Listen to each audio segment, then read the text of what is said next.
a haunted alpha, a dead lover's ghost, and the one woman brave enough to walk into the fire. What happens when the living can't let go, and the dead won't leave? Lyra Vance sees ghosts. She's survived her whole life watching shadows no one else believes in. But when she stumbles onto Cale Thornridge's cursed estate, she finds something worse than spirits. A man being slowly destroyed by the ghost of his mate. Seraphine died in flames. She never forgave him. And now she's come back to claim what's hers, even if it means burning everything down again. Stay until the end to see if love can survive death itself. Drop a like and tell us what city you're watching from. The forest didn't care that Lyra Vance was lost. It didn't care that her boots were caked in 3 inches of freezing mud, or that her lungs burned with every ragged breath. The trees just kept swallowing the moonlight, turning the world into a maze of black trunks and blacker shadows. She stopped, hands on her knees, gasping. God damn it! Her voice came out small, pathetic, the kind of sound that gets eaten by the dark and never comes back. Lyra straightened, wiping rain and sweat from her face. Her jacket was soaked through. Her phone was dead.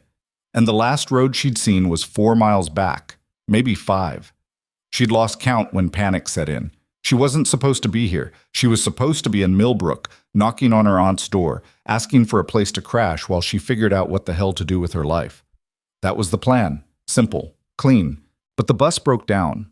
The driver told everyone to wait. And Lyra, always too restless, always too stubborn, decided to walk. Just follow the road, she muttered to herself now, mocking her own stupidity. It's only a few miles. What could go wrong? Everything could go wrong. The forest had no road anymore. Just mud and roots and fog so thick it moved like something alive. And the ghosts, God, the ghosts. Lyra saw them everywhere, always had.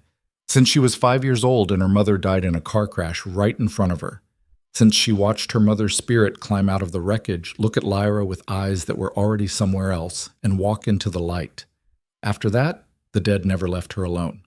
Most people got 1 ghost. Maybe 2 in a lifetime. Lyra got dozens. She saw the old woman in the grocery store, still looking for her cat. The teenager at the bus stop, who'd overdosed 3 years ago and didn't realize he was gone. The child in the park, who just wanted someone to push her on the swing. She learned not to stare, not to acknowledge them. Because the living thought you were crazy, and the dead, well, they got clingy.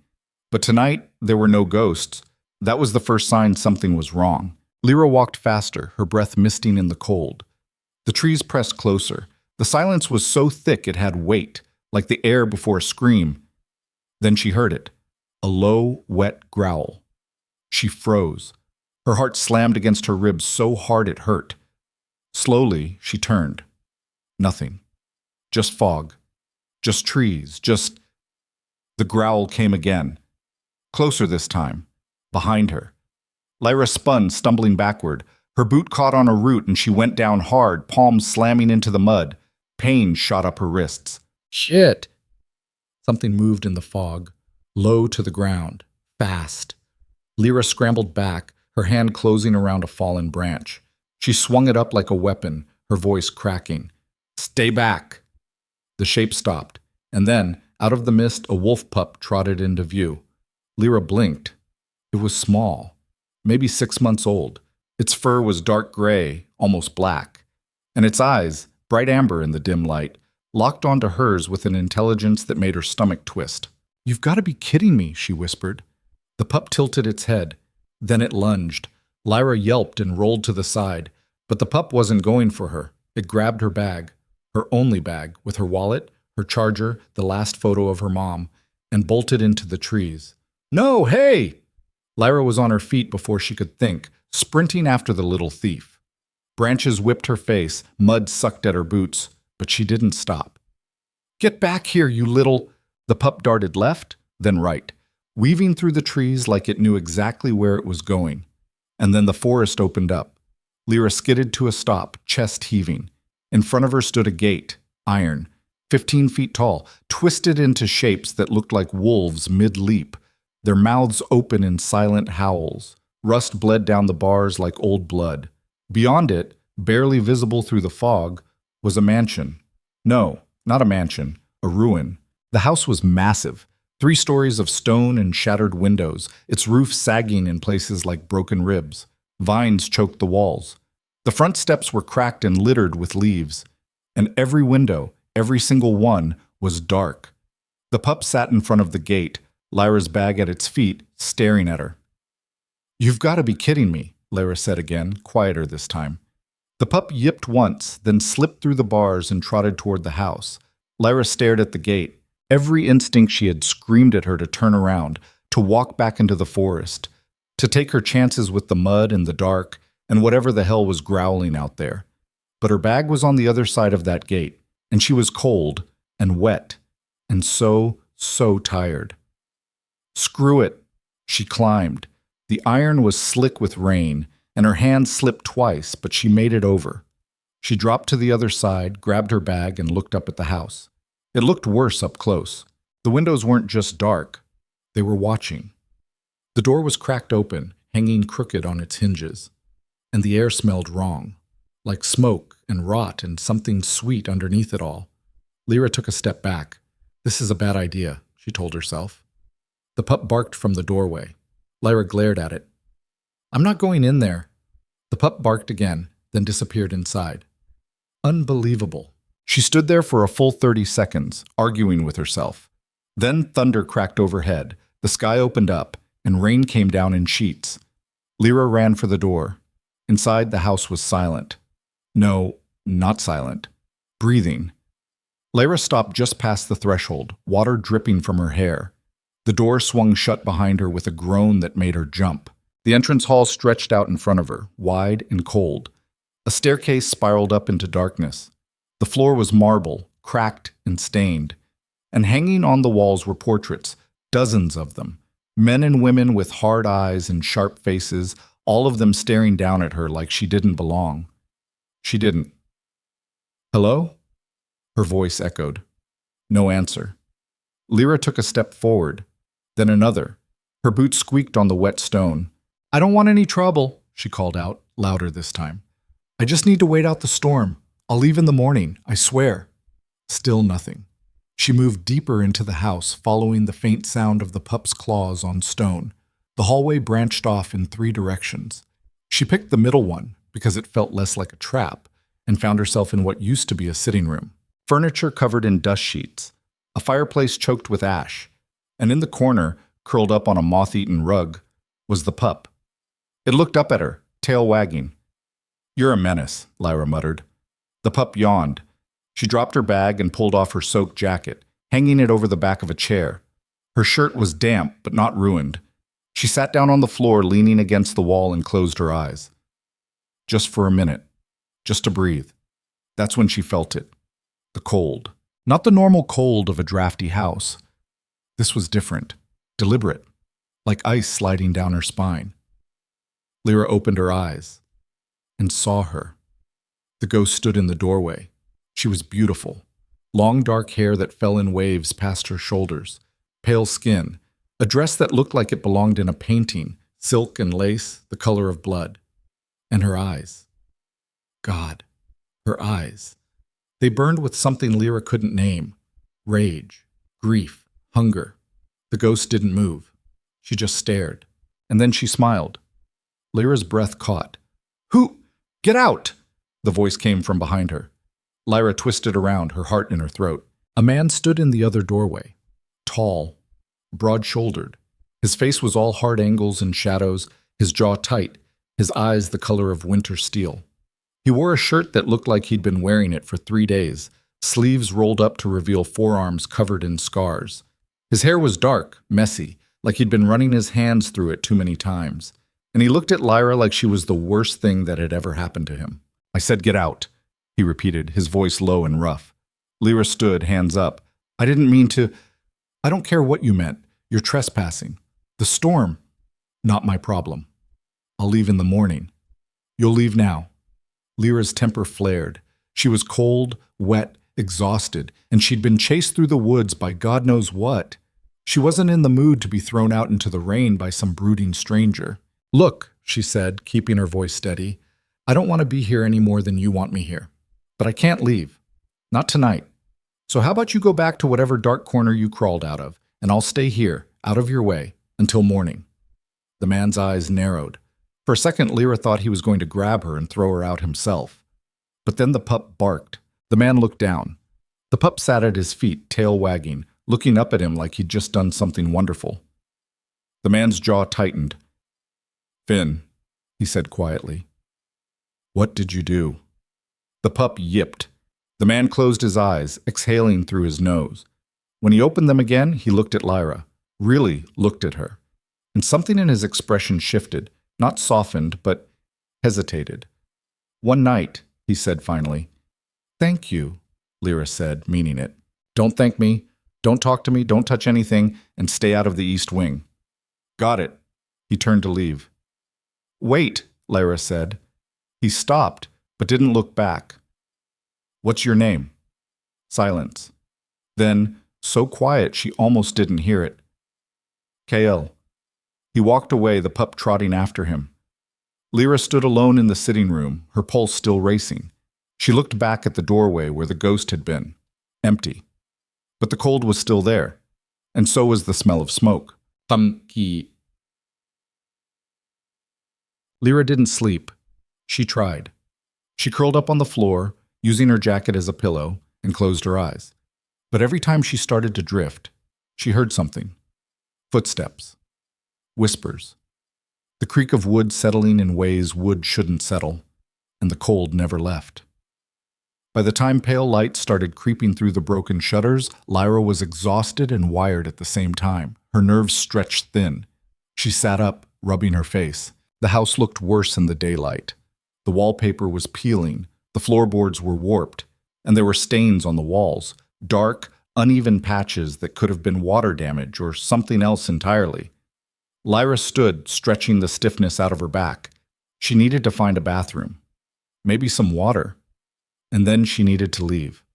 She stepped into the hallway and froze.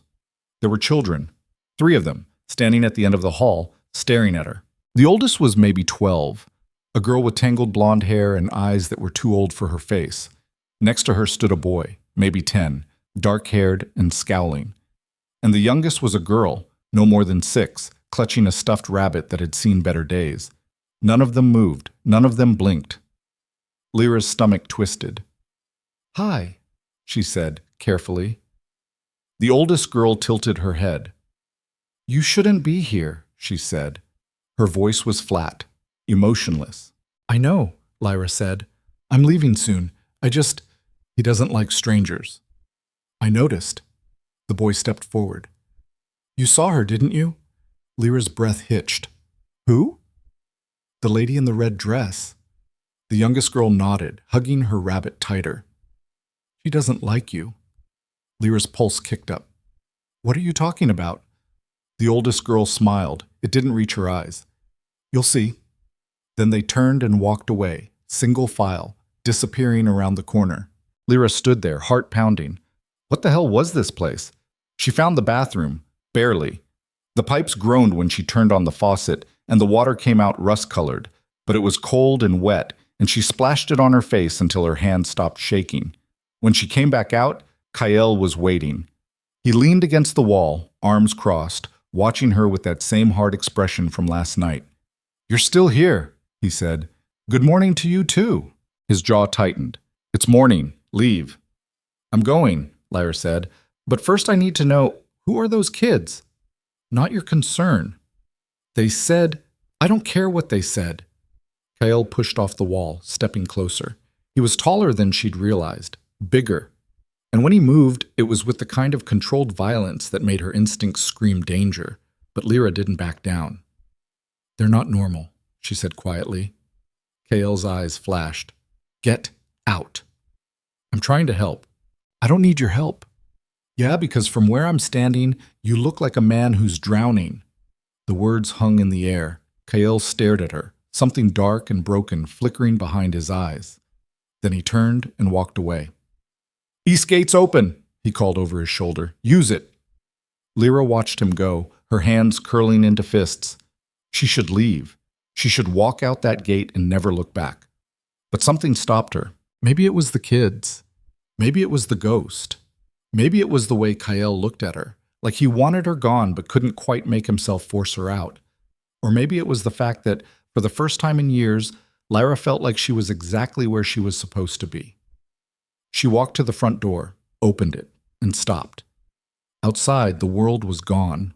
Not literally. The trees were still there, the gate, the gravel drive, but the fog was back, thicker than before. And in the fog, shapes moved. Lyra's breath caught. They weren't ghosts. They were wolves, dozens of them, circling the house. Their eyes glowed in the mist, yellow, feral, wrong. And standing at the front of the pack, staring directly at her, was the biggest wolf she'd ever seen. Its fur was black as oil. Its teeth were bared. And when it growled, the sound rattled her ribs.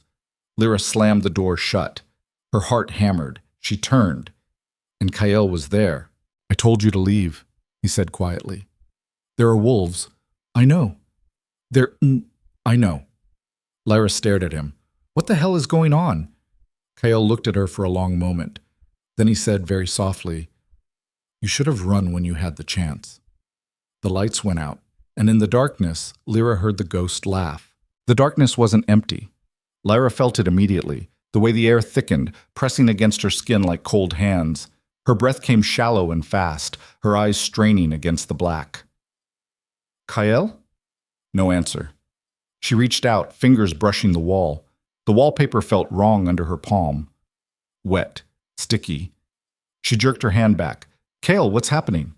A match flared. Kyle stood 3 feet away, his face half lit by the small flame. The shadows carved him into something harder, colder. His eyes didn't leave hers as he touched the match to an old oil lamp on the hall table. Warm light bloomed, pushing back the dark just enough to see. "The generator's out," he said. "That's not what I'm asking." "I know what you're asking. Then answer me." Kale set the lamp down. "You want answers? Fine. The wolves outside? They're part of my pack. The kids you met? They're under my protection. This house? It's cursed, and you—" He stepped closer, his voice dropping. "You just made the worst mistake of your life by not leaving when I told you to." Lyra's jaw tightened. "I tried. In case you didn't notice, your pack decided to throw a welcoming party. They're not welcoming you, they're keeping you in." "Why?" "Because she wants you here." The temperature dropped. Lyra's breath misted. She looked past Kyle toward the end of the hallway where the shadows pooled thicker. The ghost stood there. Seraphine. She was clearer now in the lamplight, beautiful and terrible, her red dress moving in a wind that didn't exist. Her eyes locked onto Lyra with an intensity that made her chest ache. "Who is she?" Lyra whispered. "My mate," Kyle said flatly. "Was. She was my mate. She's dead." "I know." "Then why?" "Because I can't let her go." His voice cracked on the last word, just barely. "And she won't let me." Seraphine smiled. Then she was gone. The cold lifted, the shadows receded, but the weight in the air didn't change. Kale picked up the lamp. "Follow me. We need to talk." He didn't wait for her to agree. He just walked, and after a heartbeat of hesitation, Lyra followed. Makits. The kitchen was the only room that felt remotely lived in. It was large, stone-floored, with a massive table scarred from years of use. Copper pots hung from hooks above an old cast-iron stove. A fire burned low in the hearth, casting flickering light across the walls. The 3 children sat at the table. They looked up when Kyle entered, their expressions unreadable. "Upstairs," Kyle said. The oldest girl, Lyra still didn't know her name, stood without a word. The others followed. They filed past Lyra, silent as ghosts, and disappeared up a narrow back staircase. Kale set the lamp on the table and gestured to a chair. "Sit." Lyra didn't move. "I don't take orders well." "I noticed." "So maybe you should try asking." Kale's eyes narrowed. For a second, she thought he was going to argue. Then he exhaled, slow and deliberate, like he was forcing himself to stay calm. "Please," he said. The words sounded like it cost him. "Sit." Lyra sat. Kale poured 2 cups of something dark from a kettle on the stove. He set one in front of her. "What is it?" she asked. Coffee, terrible coffee, but it's hot. She wrapped her hands around the cup, letting the warmth seep into her fingers. She didn't drink. Kyle sat across from her, his own cup untouched. For a long moment, neither of them spoke. Then Lyra said, "Tell me." "Tell you what?" "Everything." Kyle's jaw worked. He stared at his coffee like it might give him an answer. "You don't want to know," he said finally. "I'm still here, aren't I?" "That's the problem." "Then make me understand why." Kyle looked up.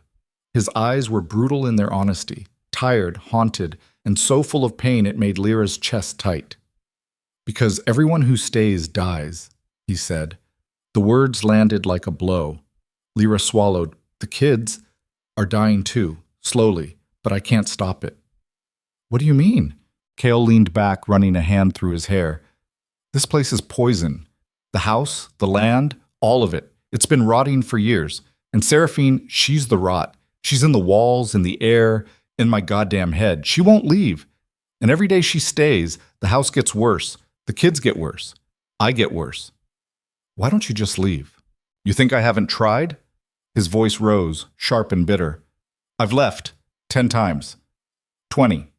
Doesn't matter. She pulls me back every time. And the kids, they can't leave. They're bound here. Same as me." "Bound how?" Kale's expression shuddered. "That's not a story you're ready for. Try me." "No." "Kyle, ye kill."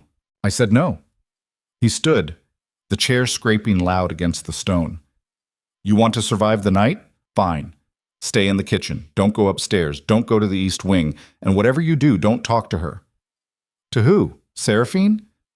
"She's not Seraphine anymore. She's what's left. And what's left is hungry." Lyra stood too, her temper flaring. "You can't just dump all this on me and then walk away. I deserve—" "You don't deserve anything." Kyle stepped closer, his presence filling the space between them. He was tall enough that she had to tilt her head back to meet his eyes. "You walked into something you don't understand, something I've been fighting for 5 years. You think you can fix it? You think you can help?" He laughed, the sound hollow. "You can't even see what's happening right in front of you. Then show me. I'm trying to protect you. I don't need your protection." "Yes," Kale said softly, dangerously, "you do." Lyra's pulse kicked. She should back down, should step away. But she didn't. "You don't get to make that choice for me," she said. Kale stared at her. Something shifted in his expression, frustration bleeding into something else, something darker. "You're not leaving, are you?" he said. "No. Even if I tell you to." "Especially then." His jaw tightened. "You're either brave or stupid. Probably both." For the first time, something that might have been a smile ghosted across his face. It was gone before she could be sure. "Fine," he said. "Stay, but don't say I didn't warn you." He turned and walked toward the door. "Kyle." He stopped, but didn't turn. "What happened to her?" Lyra asked quietly. "To Seraphine." Silence stretched. Then, so low she almost didn't hear it, "I killed her." He left. And Lyra stood alone in the kitchen, the fire crackling, the ghost's laughter echoing somewhere in the walls. She didn't stay in the kitchen.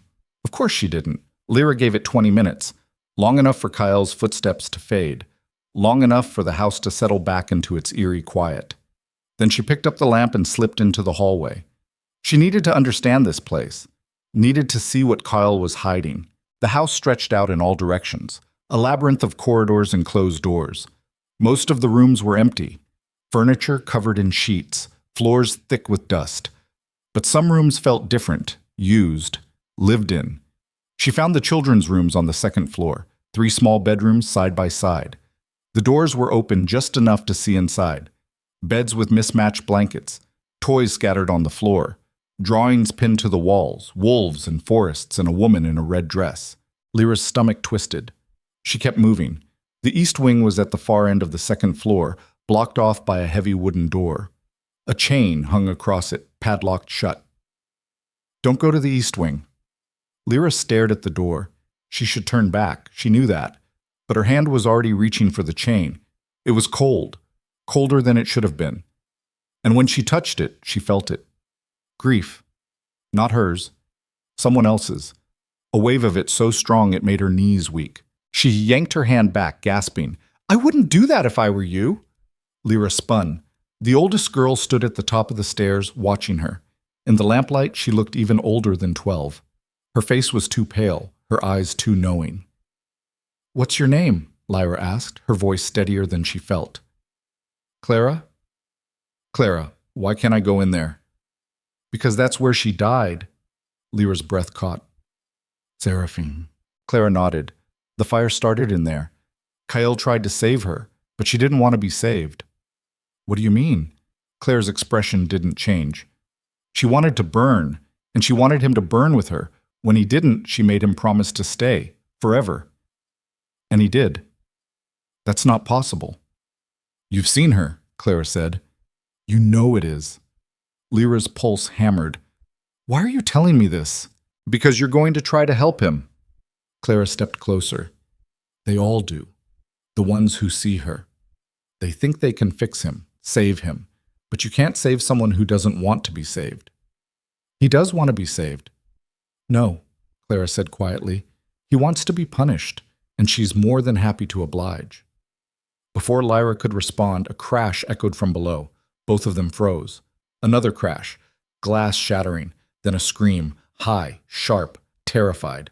It was one of the younger children. Clara bolted for the stairs. Lyra followed, her heart in her throat. They reached the kitchen just as Kyle did. The boy, the dark-haired one, stood in the center of the room, blood dripping from his hand. Broken glass littered the floor around him. And on the wall behind him, written in something dark and wet, were 3 words: "She doesn't belong." Kyle's face went white. "Get upstairs," he said to Clara. "But now." Clara grabbed the boy and the youngest girl, who was crying into her rabbit, and pulled them toward the back stairs. They disappeared. Kyle turned to Lyra. "I told you to stay in the kitchen. I don't care what you were doing." His voice was low, controlled, but there was a tremor in it, rage barely leashed. "She knows you're here, and now she's making her position clear." Lyra looked at the words on the wall. "What does she want?" "For you to leave." "And if I don't?" Kyle's eyes burned. "Then she'll make you." "How?" He didn't answer. Instead, he crossed to the sink, grabbed a rag, and started wiping the wall. The letters smeared but didn't disappear. The stain was too deep. Lyra stepped closer. "Kyle, don't. You need help. I need you to stay out of this." "I can't." "Why?" He spun on her, the rag clenched in his fist. "Why the hell can't you just do what I ask? You don't know me. You don't owe me anything. So why are you still here?" Lyra met his eyes. "Because I see her, and I see you, and I know what it's like to be haunted by something you can't escape." Kyle stared at her. The silence stretched. Then, very quietly, he said, "You can't save me." "Maybe not," Lyra said, "but I can stay." Something broke in his expression. Just for a second, a crack in the armor. Then he turned away. "Do what you want," he said, "but don't blame me when it goes wrong." He walked out. Lyra stood in the kitchen, surrounded by broken glass and blood and words written by a ghost. And for the first time since she'd walked through that gate, she wondered if Kyle was right. Maybe she should have run. The next 2 days were a slow descent into madness. Lyra tried to help. She cleaned the kitchen. She talked to the kids, or tried to. Clara was guarded. The boy, whose name was Matthias, didn't speak at all. And the youngest, Elise, only whispered to her rabbit. Kyle avoided her. He moved through the house like a ghost himself, checking the windows, the doors, the wards he'd carved into the door frames. She caught glimpses of him, repairing a broken shutter, hauling firewood, standing in the yard with the wolves circling him like they were waiting for orders. When she tried to talk to him, he shut her down. "You need to eat." "I'm fine." "You're not fine." "Lyra." He didn't look at her. "Stop." "Stop what?" "Caring." "Too late." He walked away. Every night the cold got worse. Lyra felt it creeping through the house like a living thing. Doors slammed on their own. Footsteps echoed in empty rooms, and every time she turned around, she swore she saw her, Seraphine, standing just out of reach, watching. On the third night, Lyra woke to the smell of smoke. She bolted upright, her heart racing. The room was dark, no fire, no flames, but the smell was everywhere. She grabbed the lamp and stumbled into the hallway. "Kael!" No answer. The smoke smell grew stronger. It clawed at her throat, thick and acrid. She ran down the stairs into the main hall and stopped. Seraphine stood at the top of the grand staircase. She was burning. Flames licked up her dress, her hair, her skin. But she didn't scream. She didn't move. She just smiled.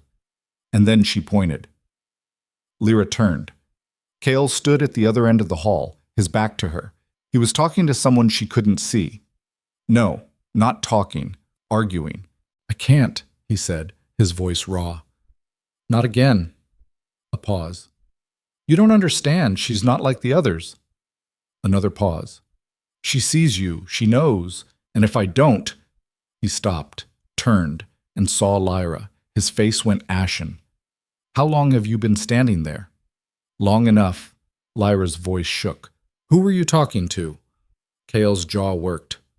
"Go back to bed." "Who were you talking to, Kael?" "Go back to bed." "No."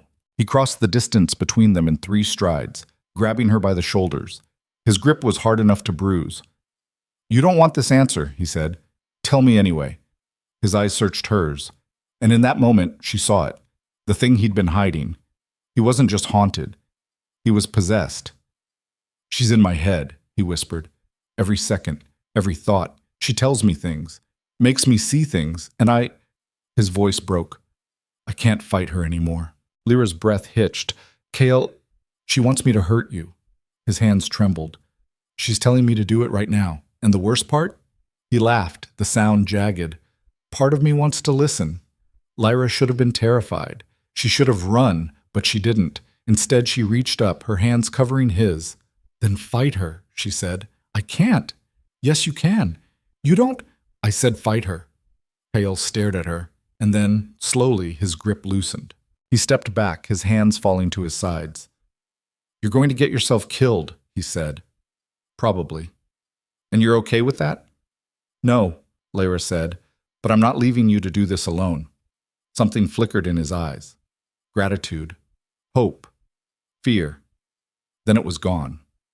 "You should," he said quietly. He walked past her, up the stairs, and disappeared into the darkness. Lyra stood in the hall, her pulse thundering. Behind her, the smell of smoke faded, but the laughter remained. The next morning, everything changed. Lyra woke to shouting. She stumbled downstairs to find Kael and Clara in the kitchen, their voices raised. "You can't keep doing this," Clara said.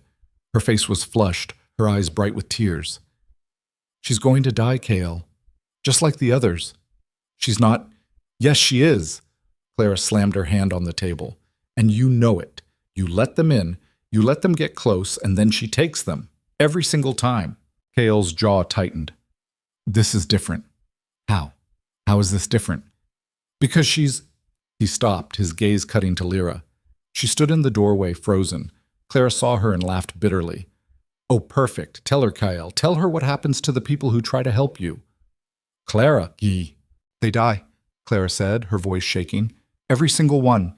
My mother, my father, the woman before that, and the one before her. Seraphine doesn't just hate them, she destroys them. And you let her." "That's enough," Kael said. "No, it's not." Clara turned to Lyra. "You think you're special? You're not. You're just the next name on a very long list." "Clara, stop." "Why? So you can lie to her too? So you can pretend she's got a chance?" "She does." "She doesn't!" Clara's voice cracked. "And the sooner she realizes that, the sooner she can leave before Seraphine burns her alive." Silence fell. Lyra's pulse pounded in her ears. "Is that true?" she asked quietly. Kael didn't answer. "Kael, is it true?" He looked at her, and in his eyes she saw the answer. "Yes." Lyra's stomach dropped.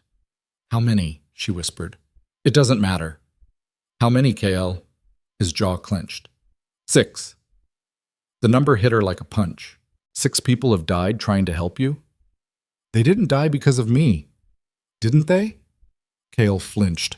Clara grabbed her coat. I'm taking Matthias and Elise to the old barn. At least there, Seraphine can't reach them. Clara, wait! But she was already gone, the back door slamming behind her. Lyra stared at Kael. You should have told me, she said.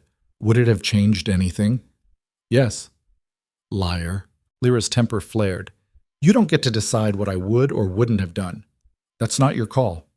You're right, Kael said. His voice was cold now, distant. It's not. So let me make it easy for you. Leave, right now, before she decides you're worth killing. I'm not leaving. Yes, you are. You can't make me. Watch me. He grabbed her arm and hauled her toward the door.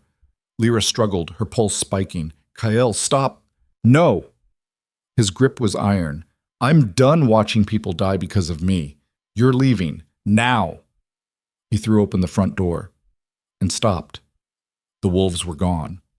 The fog was gone. And standing in the middle of the drive, bathed in pale sunlight, was Seraphine. She wasn't a ghost anymore. She was solid, real. Her dress didn't move in phantom wind. It hung still, stained with ash and blood. Her skin was pale as bone, and her eyes, God, her eyes were black from corner to corner. She smiled. Hello, my love, she said to Kael. Her voice was wrong, layered, like 1,000 voices speaking at once.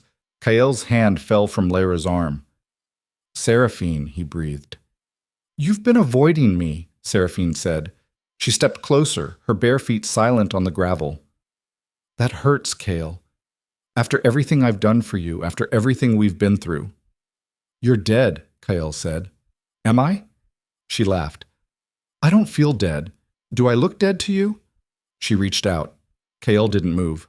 Her fingers brushed his cheek, and where she touched him, frost spread across his skin. You brought her here, Seraphine said softly. This little mortal, this nothing, you let her into our home. It's not our home anymore. Isn't it? Seraphine's smile widened. You're still here. I'm still here. The children are still here. That sounds like home to me. The children aren't yours, Kael said. They're ours, Seraphine corrected. We made them a family. We gave them a place to belong. And now you want to throw that away? For her? Her gaze slid to Lyra, and Lyra felt it like a blade. She can't give you what I can, Seraphine said. She can't understand you, can't love you, not the way I do. Your love is poison, Kael said. So is yours. Seraphine's hand moved to his throat, her fingers curling around it, not choking, just holding. We were always meant to burn together, Kael. You know that. You've always known. I'm not doing this again. You don't have a choice. And then she kissed him. Lyra's chest tightened. Kael didn't pull away. He stood there, frozen, as Seraphine's lips moved against his. Frost spread from her touch, crawling across his jaw, his neck, his chest. And when she finally stepped back, Kael's eyes were empty. Come inside, my love, Seraphine said. We have so much to talk about. She walked past him, through the door, into the house. Kael followed, like a puppet on strings. Lyra stood on the steps, her breath coming in short, sharp gasps. And from inside the house, she heard Seraphine's voice. Close the door, Kael. We don't want her following us. The door slammed shut. Lyra lunged for the handle, locked. She pounded on the wood. Kael, Kael! No answer. She ran to the windows, tried the side door, the back entrance, all locked. And in every window, Seraphine stood watching, her black eyes gleaming, smiling. Lyra's hand shook. She was alone. Kael was gone. And the house, the cursed, rotting house, had just claimed him, unless she could find another way in. Lyra's hands were still shaking when she stepped back from the door. Her pulse hammered in her ears, her breath coming in ragged gasps. Every instinct screamed at her to run, to get as far from this cursed place as possible. But Kael was in there, and she'd already made her choice. She circled the house, testing every window, every door, all locked, all watching. Seraphine's face appeared in the glass wherever she went, that terrible smile never wavering. By the time Lyra reached the back of the mansion, her knuckles were bloody from pounding on wood and glass. She leaned against the stone wall, chest heaving, trying to think. There had to be another way. Her eyes caught on something she'd missed before. A cellar door, half buried under dead leaves and vines. The wood was rotted, the hinges rusted. And it wasn't locked. Lyra dropped to her knees and pulled. The door resisted, then gave with a groan that sounded too much like a scream.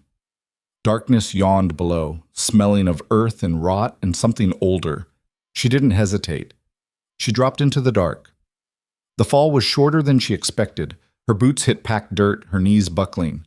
Pain shot up her shins, but she pushed through it, straightening. The cellar was vast. Stone pillars held up the sagging ceiling. Barrels lined the walls, their wood cracked and weeping something dark. And at the far end, barely visible in the sliver of daylight from above, was a staircase leading up. Lyra moved toward it. Her foot hit something soft. She looked down. A body. No, not a body. A skeleton. Still wearing the remnants of a dress, the fabric rotted to nothing. And next to it, another. And another. 6. Lyra's stomach turned. The ones who came before. The ones who tried to help. They'd never left. She forced herself to keep moving, stepping carefully around the bones. When she reached the stairs, she climbed them 2 at a time, her hands pressing against the damp stone walls. The door at the top opened into a narrow hallway she didn't recognize. The walls here were bare stone, no wallpaper, no portraits. This was the bones of the house, the parts no one was meant to see. Voices drifted from somewhere ahead. Lyra followed them. They led her to a door cracked open just enough to see through. Inside was a bedroom, not destroyed like the others. This one was pristine, a massive 4-poster bed with black silk sheets, a vanity covered in perfume bottles and jewelry. And standing in the center of it all was Seraphine. Kale knelt at her feet. Lyra's breath caught. He wasn't restrained, wasn't bleeding. But his eyes, God, his eyes were empty, like someone had reached inside and scooped out everything that made him human. "Do you remember this room?" Seraphine asked, running her fingers through his hair. Her voice was soft, almost gentle. "This is where we started, where you promised me forever." Kale didn't answer. "Say it," Seraphine said. "Say you remember." "I remember." His voice was flat, mechanical. "Good." She smiled, leaning down to kiss his forehead. Frost spread where her lips touched. "Then you remember what comes next." Lyra pushed the door open. Both of them turned. Seraphine's smile widened. "There she is, the little hero." Lyra ignored her, focusing on Kyle. "Get up!" He didn't move. "Kyle, get up." "He can't hear you," Seraphine said. "Not really. He's mine now. He's always been mine." "Let him go." "Why would I do that?" "Because he doesn't love you anymore." Seraphine's expression darkened. "You don't know what you're talking about." "Don't I?" Lyra stepped closer. "You died 5 years ago. He tried to save you, but you chose the fire. You chose to burn, and now you're punishing him for surviving." "I'm not punishing him." Seraphine's voice turned sharp. "I'm keeping him. There's a difference." "Is there? You think you know him?" Seraphine laughed. "You've been here 3 days. I was with him for 10 years. I know every scar on his body, every nightmare, every sin." She crouched beside Kael, her hand on his shoulder. "Tell her, my love. Tell her what you did." Kael's jaw tightened. "Tell her," Seraphine repeated. "I killed you," Kael said quietly. Lyra's chest tightened. "No, you said, I lied." His voice was still flat, but there was something underneath it now, something raw. "The fire wasn't an accident. I started it. I trapped her inside, and I listened to her scream." The words hung in the air like poison. Lyra stared at him. "Why?" "Because she was going to kill the children," Kael said. "She found out they weren't hers, that I'd taken them from another pack, and she—" His voice cracked. "She couldn't forgive that. So she decided if she couldn't have them, no one could." Seraphine's smile was brittle. "You always tell it wrong." I tell it how it happened. No. Her hand tightened on his shoulder, her nails digging in. You tell it like you're the victim, like you had no choice. But you did, Kael. You could have chosen me. You could have sent the children away, but you didn't. You chose them over me. They were children, Kael said, and I was your mate. Seraphine's voice rose, echoing off the walls. I gave you everything, my pack, my loyalty, my body, and you threw it away for 3 broken strays who weren't even yours. They needed me. I needed you. The room shook. Cracks spiderwebbed across the ceiling, dust rained down, and Seraphine stood, her form flickering between solid and smoke. You made me this, she hissed. You turned me into a monster, and now you get to live with it, forever. Lyra's hands curled into fists. He doesn't have to. Seraphine's black eyes snapped to her. Excuse me? He doesn't have to live with it. He doesn't have to stay here, and neither do the children. You think you can take them? Seraphine laughed. You think you have that power? I think you're scared, Lyra said. The laughter stopped. Scared of what? Of losing him. Lyra stepped closer. You keep him here because you know if he leaves, you disappear. You're not real anymore, Seraphine. You're just an echo. And the only thing keeping you alive is his guilt. Seraphine's face twisted. You don't know anything. I know enough. Lyra looked at Kael. And I know he's done paying for your death. He'll never be done, Seraphine said. Because he loved it. Lyra froze. What? Didn't he tell you? Seraphine crouched again, her hand sliding to Kael's throat. When he set the fire, when he locked the door, when he heard me screaming, he smiled. Lyra's stomach dropped. She looked at Kael. He didn't deny it. It's true, he said quietly. I was relieved. For 5 seconds before the guilt hit, I was relieved she was gone, and she felt it. That's why she came back, not because I killed her, but because part of me was glad I did. The confession landed like a blow. Seraphine's smile returned triumphant. You see, he's not the man you think he is. He's broken, rotten, just like me. Lyra's hand shook. No. Yes. No. Lyra met Kael's eyes. You're not rotten. You made a choice, a terrible choice, but it doesn't define you. It does, Kael said. It always will. Only if you let it. You don't understand. I understand perfectly. Lyra's voice hardened. You're a coward. Kael flinched. You could fight her, Lyra continued. You could leave. But you won't. Because staying here, being punished, being controlled, it's easier than forgiving yourself. That's not, isn't it? Lyra stepped closer, her eyes burning. You're so wrapped up in your guilt, you can't see what's right in front of you. Those kids need you. Not the broken version of you, the real you. And you're too busy drowning to save them. I tried. You gave up. The words came out sharp, cutting. You gave up the second she came back. And now you're letting her use you like a puppet because it's easier than admitting you want to live. Seraphine's expression darkened. Enough. I'm not done. Yes, Seraphine said, her voice dropping to something inhuman. You are. She moved. 1 second she was beside Kael. The next she was in front of Lyra, her hand wrapped around Lyra's throat. The cold was instant, brutal. It burned like fire and froze like ice at the same time. Lyra gasped, clawing at Seraphine's wrist. But there was nothing to grab, just smoke and shadow and freezing air. You think you can save him? Seraphine whispered, her face inches from Lyra's. You think you're special? You're nothing, just another body for the cellar. Lyra's vision blurred, her lungs screamed, and then Kael was there. He grabbed Seraphine's arm and pulled. Let her go. Seraphine turned, her grip loosening just enough for Lyra to suck in a breath. You're choosing her? Seraphine's voice trembled. After everything I've done? After everything we've been through? Let her go. No. Seraphine, I won't lose you again. The words tore out of her, raw and broken. I won't go back to the dark. Not alone. Never alone. Her form flickered.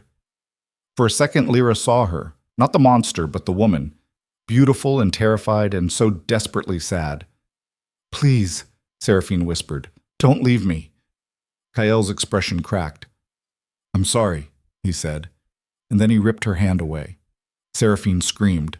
The sound was inhuman. It shattered the windows, the walls cracked, and the cold, the unbearable cold, exploded through the room. Lyra hit the floor, gasping. Kael staggered back, his hands over his ears.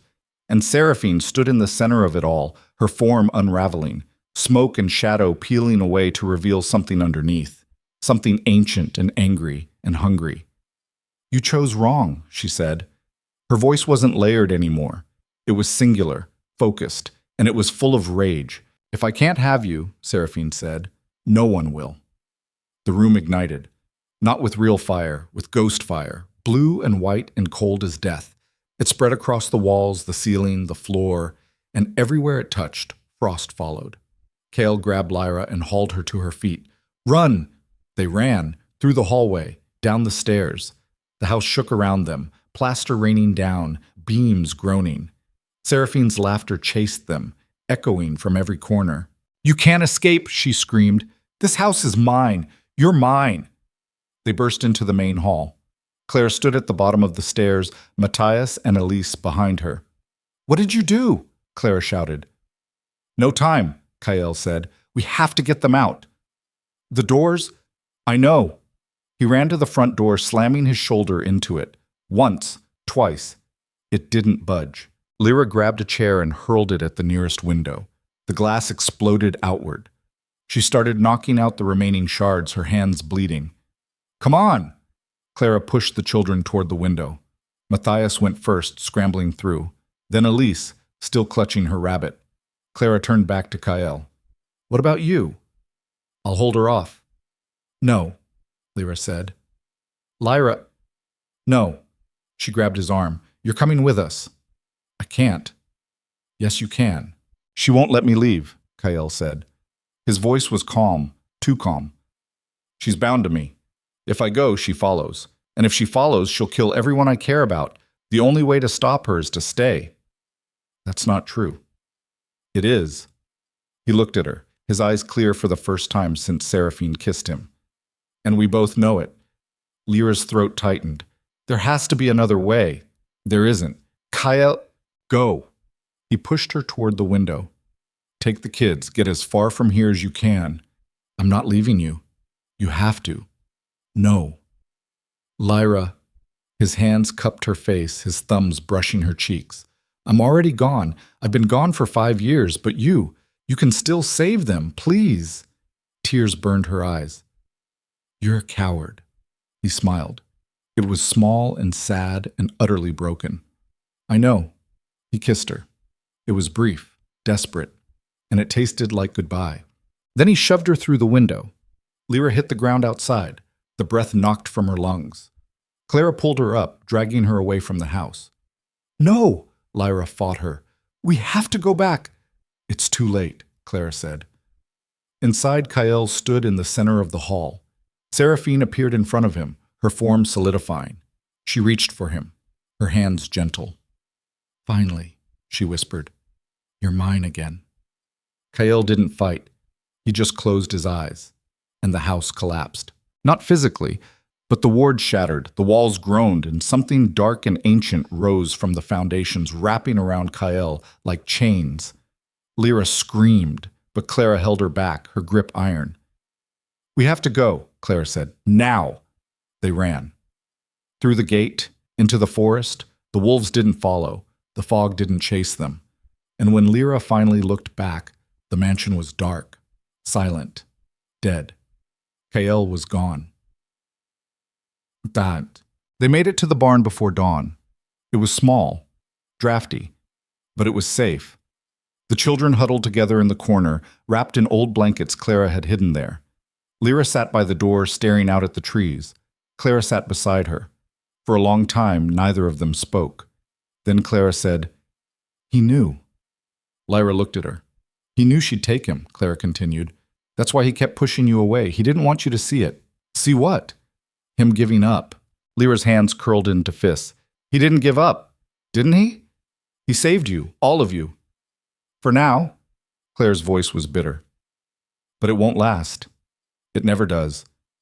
She'll come for us eventually. She always does. Not if I stop her, Clara laughed, the sound hollow. You can't stop her. No one can. She's not just a ghost, Lyra. She's the house, the land, the pack. She's everything Kyle ever loved, twisted into something that can't love him back. And now that she has him again, she won't let go. Not until there's nothing left. Lyra's jaw tightened. Then I'll find a way to get him back. There is no way back. There's always a way. Not for him. Clara stood, her expression hard. He made his choice, and you need to make yours. Stay and die with him, or leave and live. She walked back to the children. Lyra stayed by the door, watching the sun rise. She should leave, she knew that, but every time she thought about walking away, she saw Kyle's face, heard his voice. I'm already gone. No, he wasn't gone. Not yet. And Lyra had spent her whole life seeing ghosts. She knew the difference between the dead and the dying. Kale was still in there, and she was going to bring him back, even if it killed her. By midday, Lyra had a plan. It was a terrible plan, the kind that got people killed. But it was all she had. She left the barn while the children slept, Clara watching her go with knowing eyes. You're going back, Clara said. Yes. You'll die. Maybe. Kyle wouldn't want this. I don't care what he wants. Lyra met her eyes. I care what he needs. Clara's expression softened, just barely. You love him. It wasn't a question. Lyra didn't answer. She just walked. The house was different in daylight. The fog was gone. The wolves were gone. It looked almost normal, just an old abandoned mansion slowly being reclaimed by the forest. But Lyra felt the wrongness radiating from it like heat from a fire. She pushed open the front door. Inside, everything was still. The furniture was covered in dust again, the walls were peeling, and the air smelled like ash. Seraphine, Lyra called. Her voice echoed. I know you can hear me. Silence. I want to make a deal. The temperature dropped. Frost crept across the floor, up the walls, and Seraphine appeared at the top of the stairs, her form flickering. A deal, she repeated. How quaint. You let Kale go. I'll stay in his place. Seraphine tilted her head. Why would I do that? Because you want someone to stay with you, someone to keep you company. I can do that. You're not him. No, but I can see you, I can hear you, and I'm not going anywhere. Seraphine descended the stairs, her movements too smooth, too graceful. She circled Lyra like a predator. You're lying, she said. I'm not. Yes, you are. Seraphine leaned in close, her breath cold against Lyra's ear. You think you can trick me, save him, be the hero. I think, Lyra said carefully, that you're lonely and tired, and you don't want to be alone anymore. Seraphine froze. I think you loved him, Lyra continued, really loved him. And when he chose the children, it broke something inside you, something you can't fix. Stop. But staying here tormenting him, it's not bringing him back, it's just destroying you both. I said stop. Let him go, Seraphine.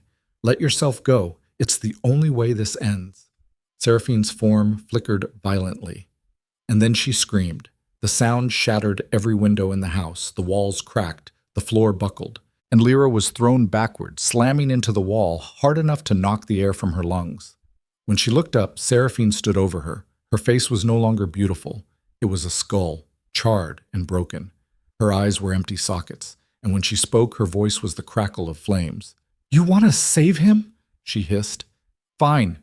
Let's see how much you're willing to sacrifice. She grabbed Lyra by the throat and dragged her toward the east wing, toward the room where she died. Lyra struggled, her hands clawing at Seraphine's wrist, but it was like trying to fight smoke. The door to the east wing exploded open. Inside, the room was exactly as it had been the night of the fire. Flames licked the walls, ghost flames, blue and freezing. The bed was engulfed, the floor was black with char, and in the center of it all, chained to the bedpost, was Kyle. His head hung low, his wrists were raw where the chains bit into them, and his eyes, when he looked up and saw Lyra, filled with something that looked like despair. No, he whispered. Lyra, no. Seraphine threw Lyra to the floor. You wanted to save him? she said. Prove it. She snapped her fingers. The chains around Kael's wrists glowed red hot. He gasped, his body jerking. Choose, Seraphine said to Lyra. His pain or yours? Lyra stared at her. What? I'll let one of you go free. The other stays forever. Seraphine smiled. So choose. Who burns? Lyra's pulse thundered. This was it. The trap. The thing Seraphine had been building toward since the moment Lyra walked through the gate. There was no right answer. If Lyra chose herself, Kael would be free, but he'd carry the guilt of her sacrifice for the rest of his life. It would destroy him. If she chose Kael, she'd be trapped here, alone, with a ghost who hated her. Either way, Seraphine won. Lyra looked at Kael. His eyes were pleading, begging her to choose herself. She looked at Seraphine, and she smiled. No? Seraphine's expression faltered. What? I said no. Lyra stood, her legs shaking but her voice steady. I'm not playing your game. You don't have a choice. Yes, I do. Lyra stepped closer. You want me to choose who suffers, but I won't, because the only person who needs to let go here is you. This isn't about me. It's always been about you. Lyra's voice hardened. You're the one who can't move on. You're the one who's clinging to something that's already gone, and until you accept that, you'll never be free. I don't want to be free, Seraphine said. I want him. Then you'll never have him. The words hung in the air. Seraphine's form flickered. The flames around the room dimmed, and for the first time, Lyra saw the truth. Seraphine wasn't powerful. She was broken. You can't force him to love you, Lyra said quietly. Love doesn't work that way. He did love me, Seraphine whispered. Once. I know. And then he didn't. I know. Tears, real tears, streaked down Seraphine's charred face. Why wasn't I enough? Lyra's throat tightened. She didn't have an answer, because the truth was, sometimes love wasn't enough. Sometimes people made choices that broke you. And sometimes, no matter how hard you held on, they still slipped away. I'm sorry, Lyra said, and she meant it. Seraphine stared at her, then she looked at Kael. Tell me, she said, her voice breaking. Tell me you loved me, just once, please. Kael met her eyes. I loved you, he said. I loved you so much it scared me. And when I lost you, I thought I'd die too. Seraphine's breath hitched. But I didn't die, Kael continued. And you did. And I'm sorry. I'm so sorry. But I can't keep paying for it. Not anymore. The chains around his wrists shattered. Seraphine gasped. The flames went out, and the house, the cursed, broken house, began to crumble. Not physically, but the weight of it, the grief, the rot. It all started to lift. Seraphine looked down at her hands. They were fading. No, she whispered. No, please. It's time, Kael said gently. I don't want to go. I know. I'm scared. I know. He stood, crossing to her. He reached out, his hand hovering over hers. But you have to, he said. Seraphine looked at him, and for a moment she was herself again. Not the monster, not the ghost, just a woman who'd loved too hard and lost too much. Will you remember me? She asked. Always. She smiled. And then she was gone. The room collapsed. Kael grabbed Lyra and ran. They burst through the door just as the east wing caved in, dust and debris exploding outward. They didn't stop. They ran through the house, down the stairs, out the front door. And when they finally stopped, gasping for air in the middle of the drive, Lyra turned back. The mansion stood, but it was different. The windows were clear, the vines were gone, and the oppressive weight, the thing that had clung to the place like a shroud, was.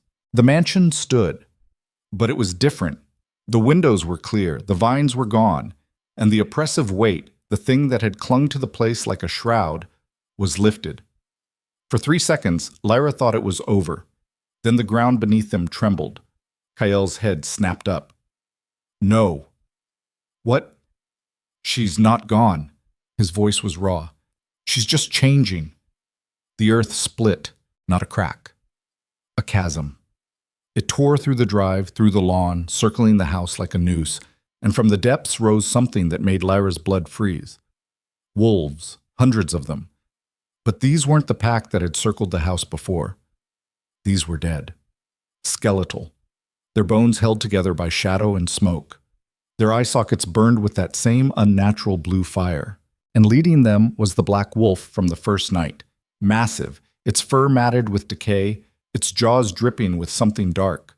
Kale grabbed Lyra's arm. Run! Where? The barn. Get to the children. What about you? I'll hold them off. Like hell you will. Lyra pulled free, her eyes blazing. We do this together or not at all? Kael's jaw clenched. You don't understand what you're asking. I understand perfectly. The wolves started moving, slow at first. A predatory crawl that made every hair on Lyra's body stand up. Then they charged. Kael shifted. 1 second he was a man. The next he was a wolf.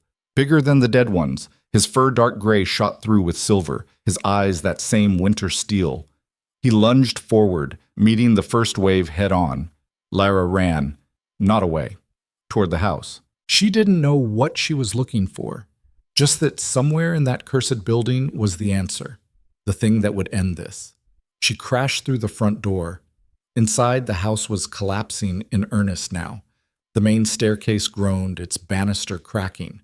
Plaster rained from the ceiling, and from somewhere deep below she heard it, singing. Seraphine's voice, soft, broken, beautiful. Lyra followed it, down the main hall, through the sitting room, to the cellar door she'd used to break in. It stood open. The singing grew louder. Lyra descended the stairs, her pulse hammering. The skeletons were gone. No, not gone. Moving. Their bones scraped against the dirt floor, dragging themselves toward the far wall where a door had appeared. Old wood, iron hinges, and carved into it was a single word in a language Lyra didn't recognize. The door swung open. Beyond it was a chamber Lyra hadn't seen before. Stone walls, a dirt floor. And in the center, a circle burned into the earth, runes and symbols that glowed with that same ghostly blue.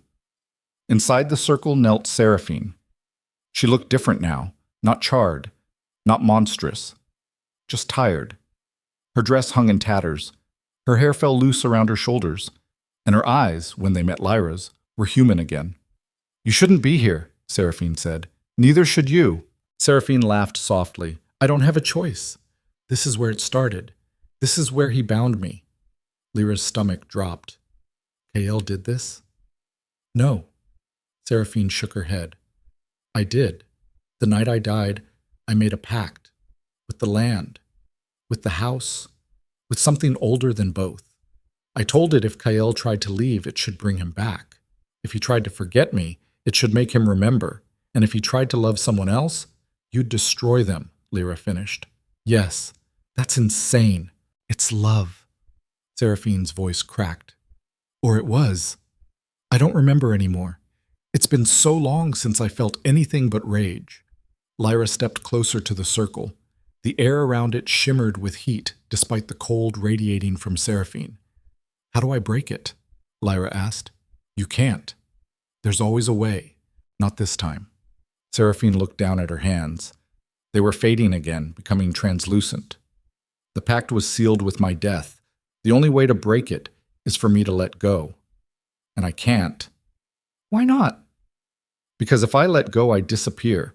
Completely. No afterlife, no peace, just nothing. Lyra's throat tightened. You're scared. Terrified. Then let me help you. Seraphine looked up, her eyes wet. How? Tell me what you need. Above them, the house shook. Kael's howl cut through the air, followed by the snarls of a dozen dead wolves. He was fighting alone, outnumbered, dying. Seraphine heard it too. Her expression twisted. He's going to get himself killed. Then help me stop this. I told you.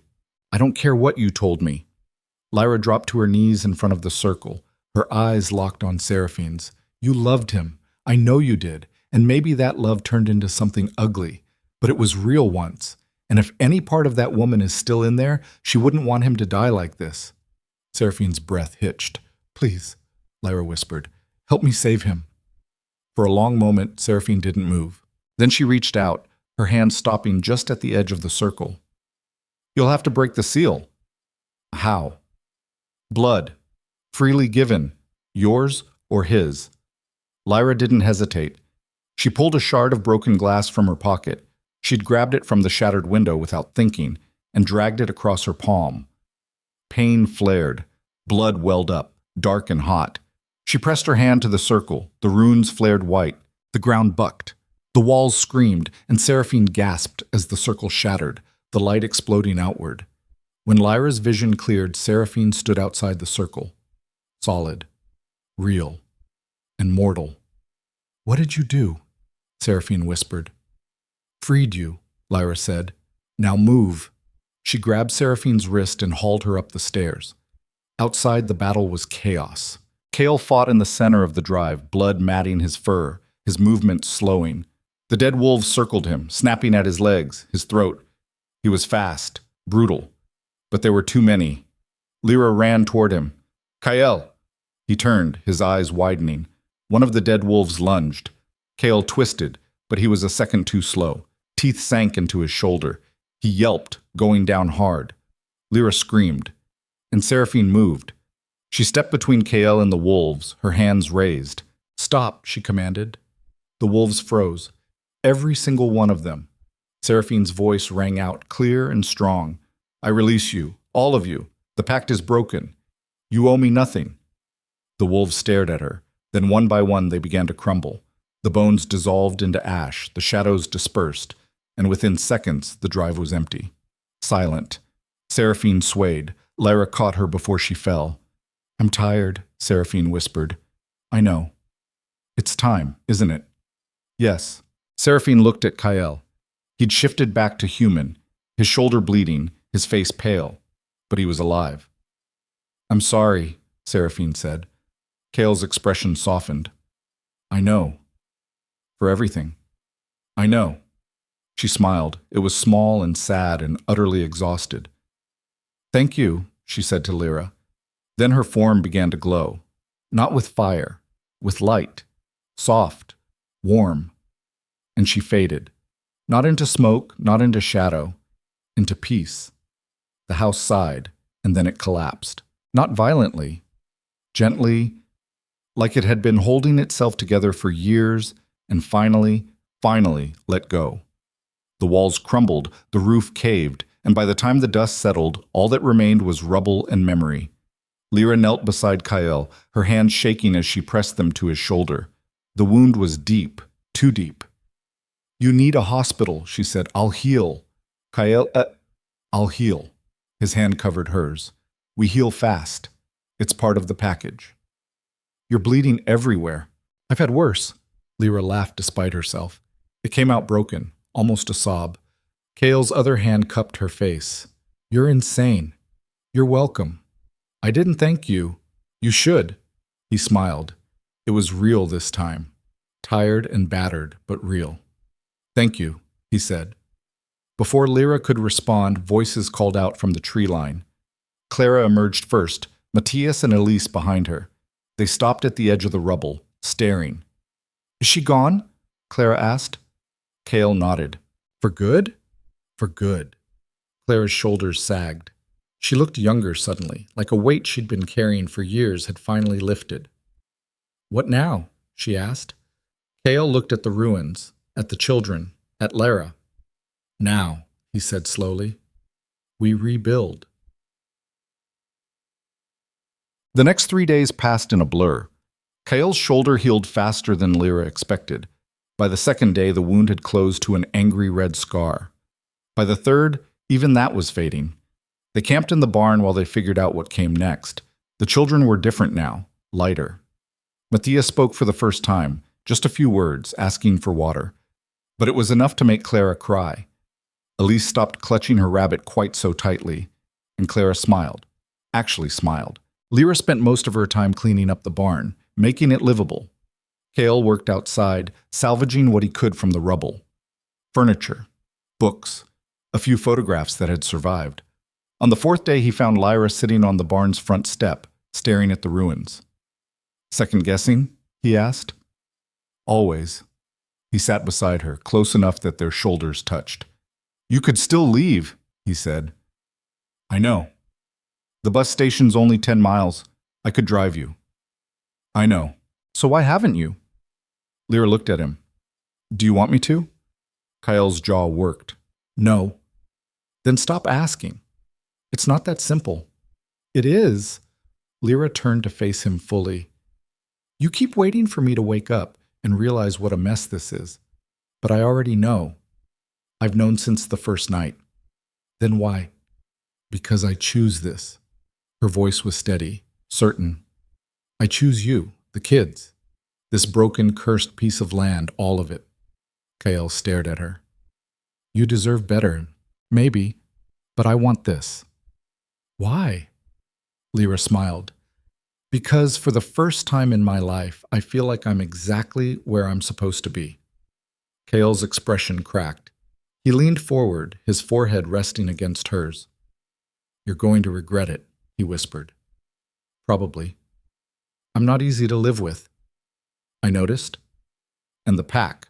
When they find out I'm still alive, they're going to come, and they're not going to be happy. Lyra pulled back, her eyes narrowing. What pack? Kael's jaw tightened. The one I left. When I took the children.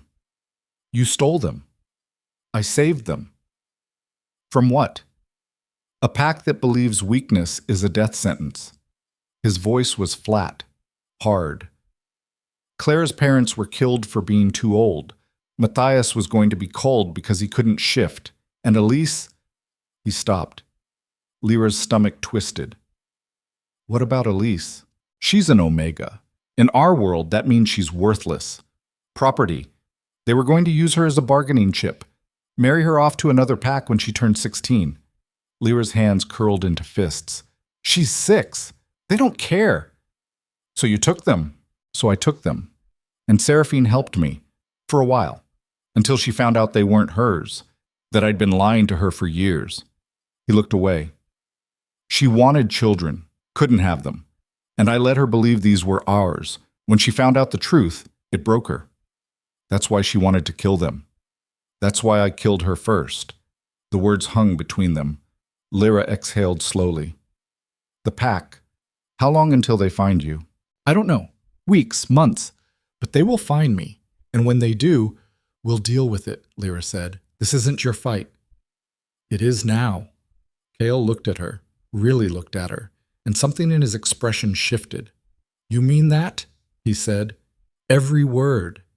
He kissed her. It wasn't gentle. It was desperate, hungry, like he'd been holding back for days and finally couldn't anymore. Lyra kissed him back just as hard, her hands fisting in his shirt. When they finally broke apart, both of them were breathing hard. Inside, Kael said, his voice rough, the kids are asleep.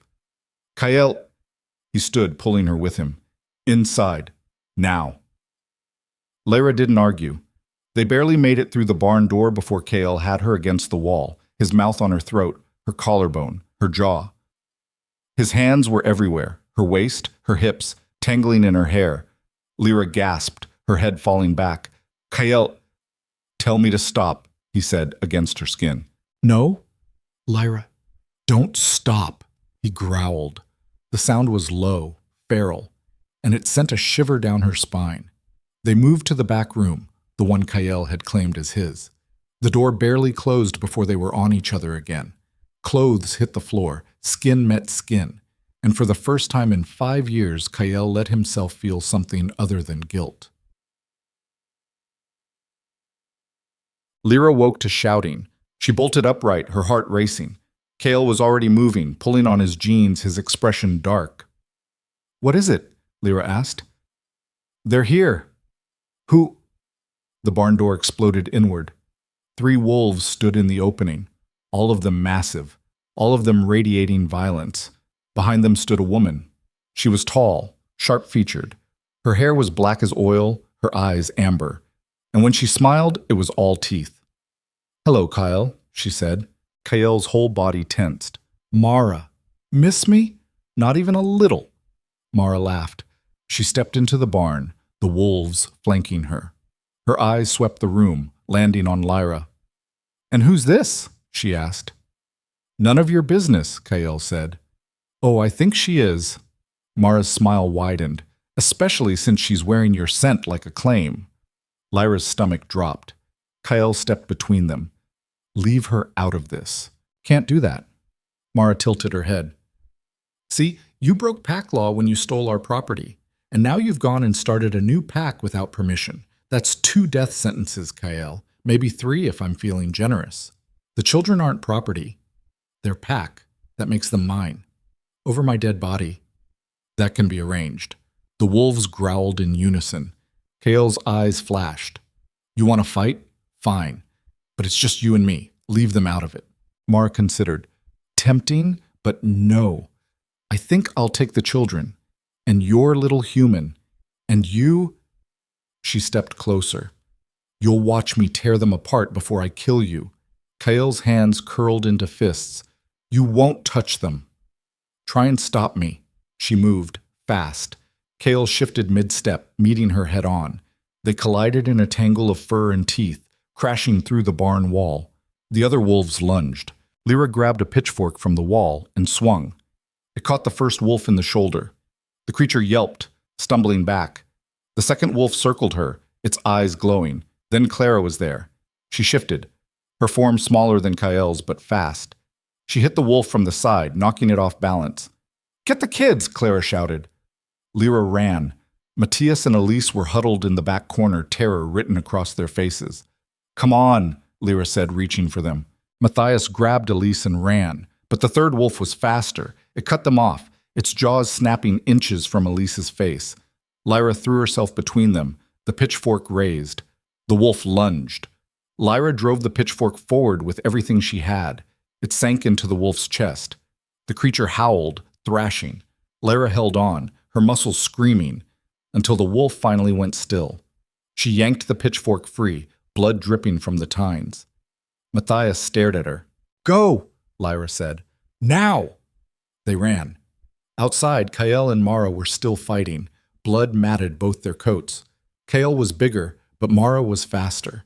She darted in, her teeth finding his flank, his leg, his throat.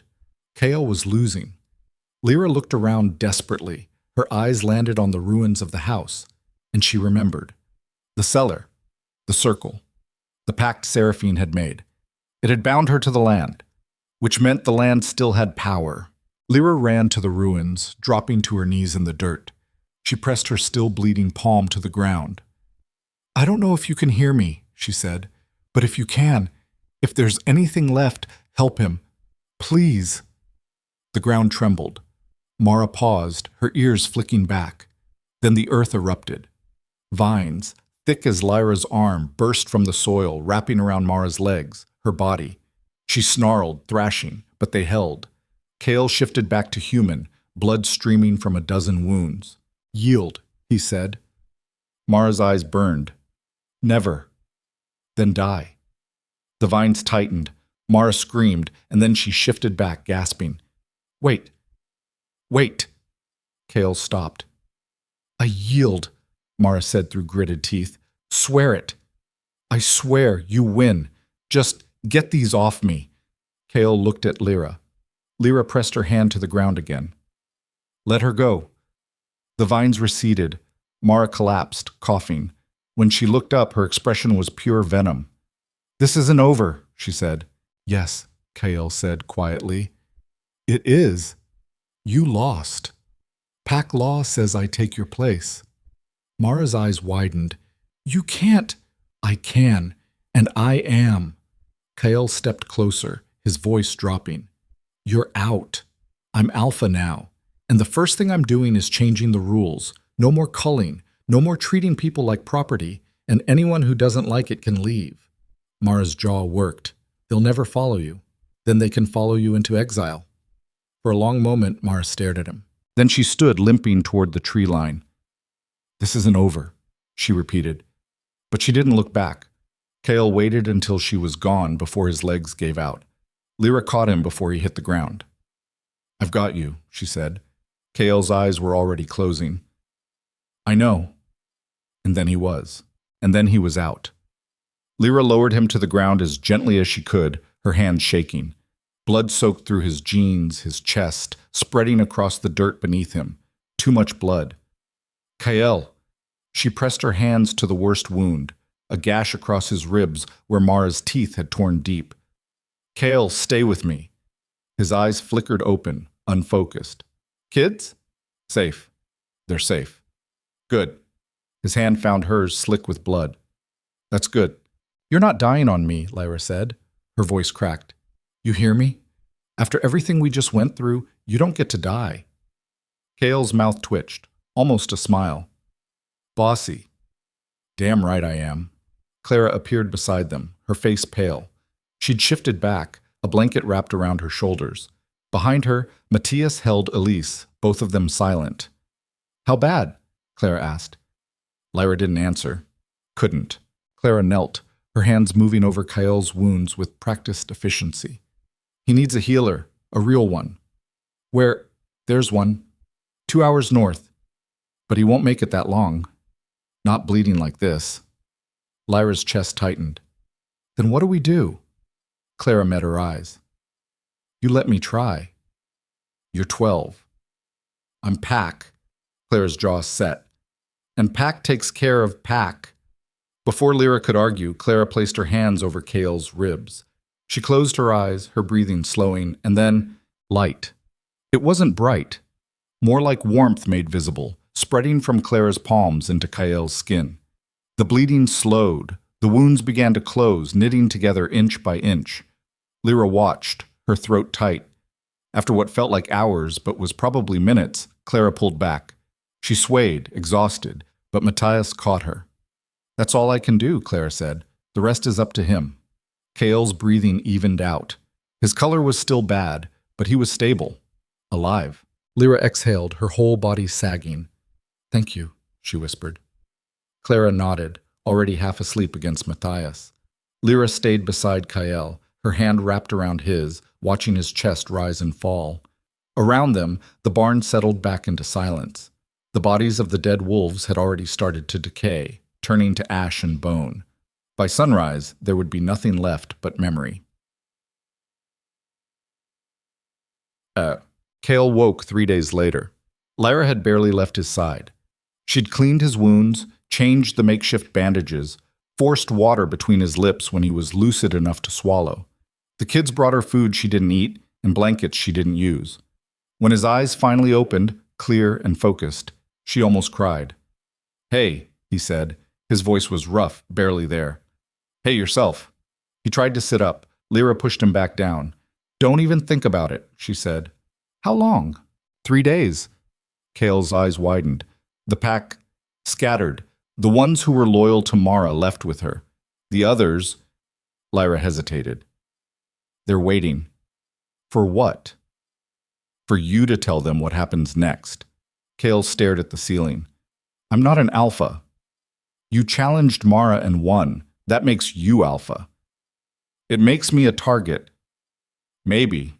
But you're still breathing. That's more than she can say. Kael turned his head to look at her. Really look at her. His eyes swept over her face, her hands, the exhaustion written into every line of her body.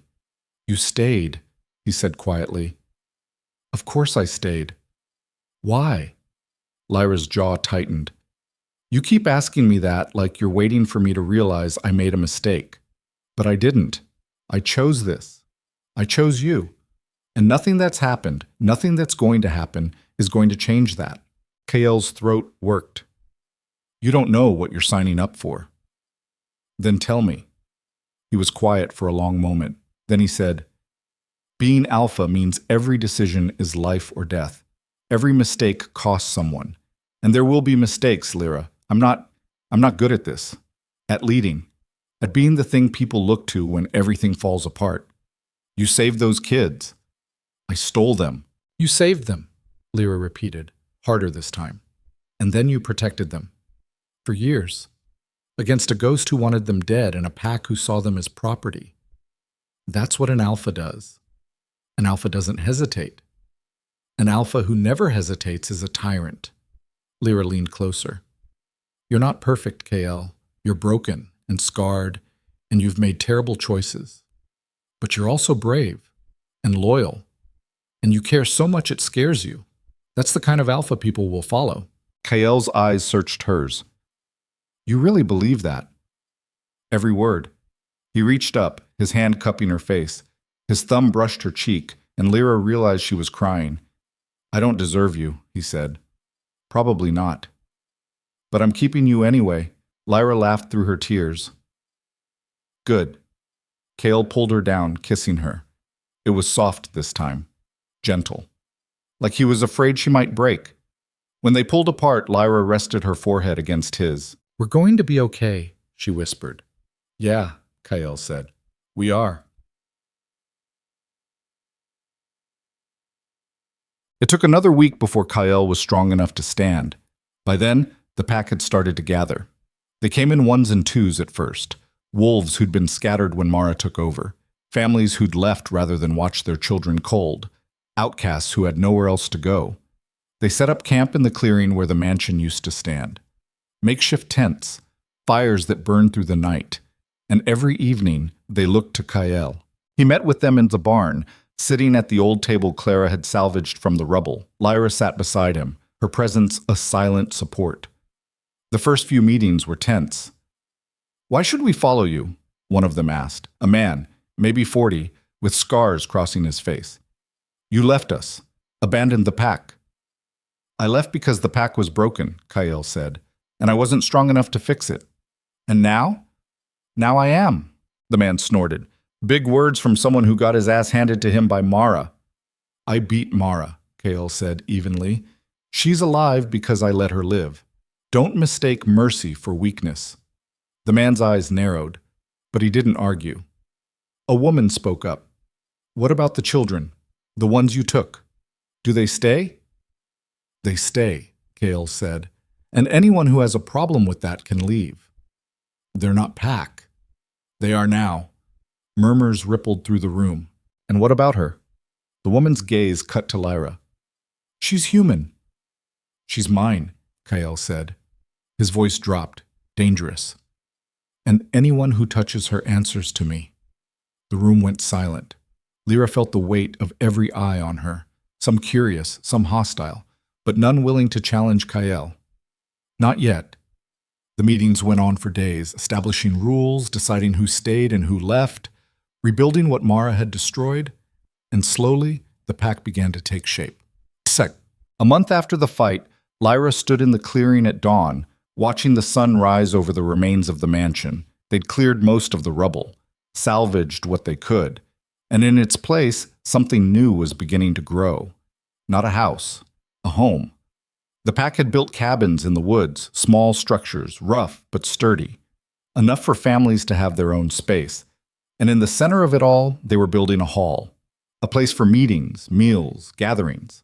It was loud, chaotic, full of arguments and laughter and life. It was perfect. Kael came up behind her, his arms wrapping around her waist. He rested his chin on her shoulder. Second-guessing yet? He asked. Lyra smiled. Not even a little. Liar. Okay, maybe a little, but only when you snore. Kael laughed, the sound rumbling through his chest. I don't snore. You absolutely do. Clara's a bad influence on you. Clara's honest. There's a difference. They stood there in silence, watching the pack move through the clearing. Kids chasing each other, adults working on the hall, wolves running patrol along the tree line. It's really happening, Lyra said quietly. Yeah, it is. You scared? Kael's arms tightened around her. Terrified. Good. Me too. He turned her in his arms, his eyes searching hers. I need to ask you something. Okay? Stay. Lyra frowned. I am staying. No, I mean... He took a breath. Stay. Permanently. As my mate. As part of this pack. As everything. Lyra's heart stuttered. Kael, I know it's fast, and I know it's insane, but I also know I don't want to do this without you. Any of it. His hands cupped her face. You make me want to be better. To be the man the pack needs, the man you deserve. And I... He stopped, his jaw working. I love you, he said. The words came out rough, like they'd been locked inside him for years. I don't know when it happened. Maybe the first night when you refused to run. Maybe when you walked into fire for me. But it's true, and I need you to know. Lyra's eyes burned. She'd spent her whole life seeing ghosts, watching people cling to the past, unable to let go. And she'd promised herself she'd never be one of them. Never let herself get so tangled up in someone that losing them would destroy her. But standing here, in Kael's arms, she realized something. Loving him wasn't losing herself. It was finding herself. I love you too, she said. Kael's expression broke. Relief, joy, something so raw it made her chest ache. He kissed her, and this time it felt like a promise. Mashen. The pack gathered that night for a bonfire. It wasn't formal, just a celebration, a chance to breathe after weeks of rebuilding. Someone had brought a guitar. Music filled the air, rough and unpolished, but real. Kids danced around the fire. Adults passed around food and stories. And for the first time since Lyra had arrived, the clearing felt whole. Clara found her near the edge of the circle, a cup of something that smelled suspiciously like alcohol in her hand. You're not supposed to have that, Lyra said. Clara shrugged. I'm not supposed to heal people either. Guess I'm a rule breaker. Lyra laughed. They sat together watching the fire. Thank you, Clara said after a while. Lyra looked at her. For what? For not leaving. When things got bad. When Kael pushed you away. When Seraphine, she stopped, swallowing hard. You could have run. Most people do. But you stayed. And because of that, we're here. Lyra's throat tightened. I didn't do it alone. No, but you did it first. Clara met her eyes. That matters. Before Lyra could respond, Matthias appeared, Elise on his shoulders. Elise was laughing, her rabbit tucked under one arm. Dance with us, Matthias said. His voice was still quiet, but there was a lightness to it now that hadn't been there before. Clara stood, pulling Lyra with her. They joined the circle around the fire, hands clasped, moving to the rhythm of the music. Lyra didn't know the steps, didn't know the songs, but it didn't matter. She was home. Later, when the fire had burned low and most of the pack had drifted back to their cabins, Kael found Lyra sitting on the steps of the hall. He sat beside her, their shoulders touching. What are you thinking about? He asked. Everything. Nothing. Lyra leaned her head against his shoulder. How different my life would be if that bus hadn't broken down. Regret it? Not even a little. Kael's hand found hers, their fingers lacing together. They sat in silence, watching the stars. After a while, Lyra said, What happened to your ability to see ghosts? Kael looked at her. What? You said Seraphine was in your head, that you could hear her, see her, but you're not a medium. So how? The bond, Kael said. When I made the pact with her, when I promised to stay, it tied us together. I could feel what she felt, see what she saw. It's how she controlled me for so long. And now? Now it's gone. He exhaled slowly. When she let go, the bond broke. I'm free. Lyra's chest tightened. How does it feel? Empty, Kael admitted. I spent 5 years hearing her voice, feeling her presence, and now there's just silence. Is that a good thing? Yeah, I think it is. He looked at her. For the first time in years, the only voice in my head is mine, and the only person I want to be tied to is you. Lyra smiled. Careful. That sounds like a commitment. It is. You sure you're ready for that? Kael's eyes softened. I've never been more sure of anything in my life. He stood, pulling her with him. Come on, he said. Where are we going? You'll see. He led her away from the hall into the woods. They walked in silence, the moon lighting their path. After a few minutes, they emerged into a small clearing Lyra hadn't seen before. In the center was a tree. Not just any tree. Ancient, massive. Its trunk was as wide as a car, its branches spreading out like arms reaching for the sky.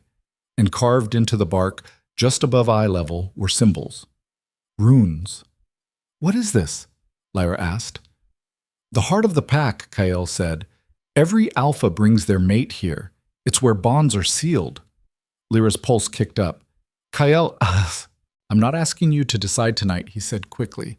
I just wanted you to see it, to know that when you're ready, if you're ready, this is where we'll stand. Lyra stepped closer to the tree, her fingers tracing the symbols. They were warm under her touch, alive. What happens if I say yes? She asked. We carve our names into the tree, we make a vow, and from that moment on, we're bound. Not like Seraphine and I were, no magic, no control, just connection. You'll feel what I feel, I'll feel what you feel, and nothing short of death will break it. Lyra turned to look at him. And if I say no, then nothing changes. You're still mine, I'm still yours, the bond just won't be official. But it matters to the pack. Yes. Lyra looked back at the tree.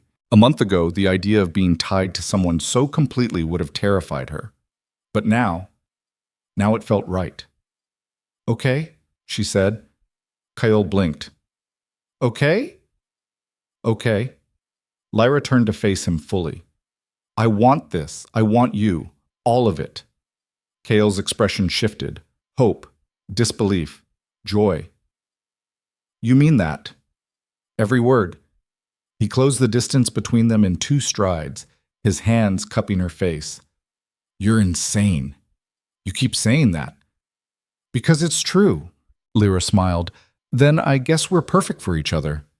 Kale kissed her, and when he pulled back, he took her hand and led her to the tree. He pulled a knife from his belt, small, the blade worn but sharp, and handed it to her. You first, he said. Lyra's hand shook as she pressed the blade to the bark. She carved slowly, carefully. Her name, then his. When she finished, Kyle took the knife and carved a symbol around their names. A circle, unbroken. Then he cut his palm, pressing it to the tree. I vow to protect you, he said. His voice was steady, certain. To stand beside you, to choose you, every day, for as long as I live. He stepped back. Lyra cut her own palm, wincing at the sting. She pressed it beside his, their blood mixing. I vow to stay, she said, to fight with you, to love you, even when it's hard. Especially when it's hard. The tree pulsed. Light spread from their hands, racing up the trunk, into the branches. It wasn't blinding, just warm, like the sun breaking through clouds. And then it was done. Lyra pulled her hand back, staring at her palm. The cut was already healing, leaving behind a faint scar in the shape of the circle Kyle had carved. Is that the bond? Kyle said. He held up his own hand, showing the matching mark. We're connected now. Lyra looked at him, and she felt it. Not his thoughts, not his words, just him. His presence, his heartbeat syncing with hers. It was overwhelming, and it was perfect. Kale pulled her close, his arms wrapping around her. Thank you, he whispered. For what? For choosing me. Lyra's eyes burned. Always. They stood there under the tree, wrapped in each other, as the night settled around them. And for the first time in either of their lives, the silence wasn't empty. It was full. Montek. 6 months later, the pack had tripled in size. Word spread. About the new alpha. About the rules he'd set. About the pack that didn't cull its weak or treat its children like property. Wolves came from all over. Some stayed, some left. But slowly, steadily, the pack grew. The hall was finished. So were most of the cabins. And in the center of the clearing, where the mansion used to stand, they'd planted a garden. Flowers and herbs and vegetables. A reminder that even ruins could grow something beautiful. Lyra spent her days helping wherever she was needed, teaching the younger kids to read, organizing supplies, mediating disputes when tempers flared, and every night she came home to Kyle. They'd built their own cabin at the edge of the clearing, small but sturdy, with a porch where they could sit and watch the stars. It wasn't perfect. There were still fights, still tensions, still nights when Kyle woke up gasping, his hand reaching for hers like he needed to make sure she was real. But it was theirs, and that was enough. One evening, as they sat on the porch, Clara appeared with Matthias and Elise in tow. We need to talk, Clara said. Kale raised an eyebrow. That sounds ominous. It's not. Maybe. I don't know. Clara sat down, the other two following. We've been thinking about the future, about what happens when we're older. Okay, Lyra said slowly. We want to stay, Matthias said. His voice was stronger now, confident. With the pack. With you. But we also want to do something, build something. Like what? Kael asked. A school, Elise said. She was 8 now, her rabbit long retired to a shelf in her room. For kids like us, who don't have families or packs, so they have somewhere safe to go. Kael and Lyra exchanged a glance. That's a big project, Kael said. We know, Clara said. But we've been talking to some of the other families, and they want to help. We just need your permission. Kael looked at Lyra. She smiled. I think it's a great idea. Kael turned back to the kids. Then you have my permission and my support. Clara's face lit up. Really? Really? She threw her arms around him. Matthias and Elise followed, piling on. Kael laughed, his arms wrapping around all 3 of them. Lyra watched, her chest tight with something she couldn't name. Love, pride, hope, all of it. When the kids finally left, still buzzing with excitement, Kael pulled Lyra into his lap. You okay? He asked. More than okay. You sure? You got that look. What look? The one where you're thinking too much. Lyra smiled. I'm just happy. And it scares me a little. Why? Because I'm not used to it. My whole life I've been waiting for the other shoe to drop, for things to fall apart. And now, she looked at him. Now I have everything I didn't know I wanted, and I'm terrified of losing it. Kael's hand cupped her face. You won't. You can't promise that. No.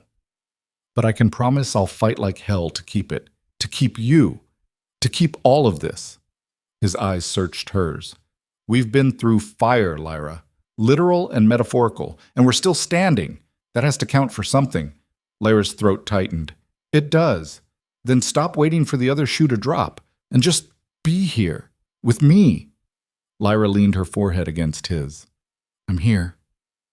Good. They sat in silence, the sounds of the pack settling around them. Laughter from the hall, music from someone's cabin, the howl of a wolf running patrol.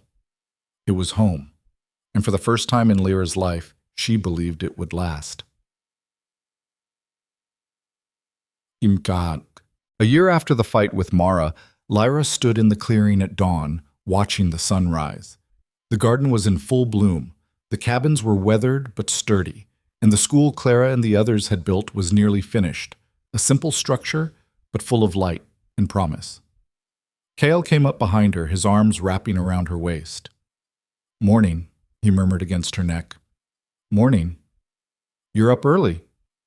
Couldn't sleep. He turned her to face him, his brow furrowed. Nightmares? No. Lyra smiled, just thinking. About? About how far we've come. About where we're going. About... She hesitated.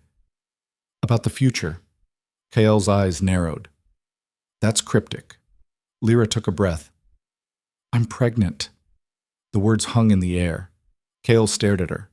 Then his face broke into the biggest smile she'd ever seen. Yeah. He picked her up, spinning her around. Lyra laughed, her arms wrapping around his neck.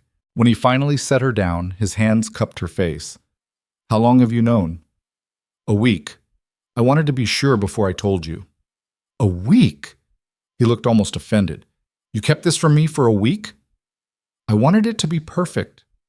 Lyra, his voice was soft, reverent.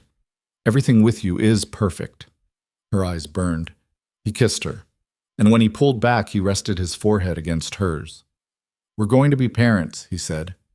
Yeah, we are. I have no idea what I'm doing. Neither do I. We're going to screw this up. Probably. Kael laughed. God, I love you. I love you too. They stood there as the sun climbed higher, painting the clearing in gold. And in that moment, Lyra realized something. She'd spent her whole life haunted by ghosts, by the past, by the things she couldn't change. But now, standing here with Kael, with the pack, with a future she'd never dared to imagine. She was finally free. Not because the ghosts were gone, but because she'd learned to live alongside them, to carry the past without letting it define her, to choose love even when it was terrifying, to build something beautiful from the ruins. And as Kael's hand found hers, their matching scars pressing together, Lyra knew one thing for certain. This was where she belonged, not in the life she'd planned, but in the one she'd fought for, the one she'd chosen, the one that chose her back. And it was enough, more than enough. It was everything.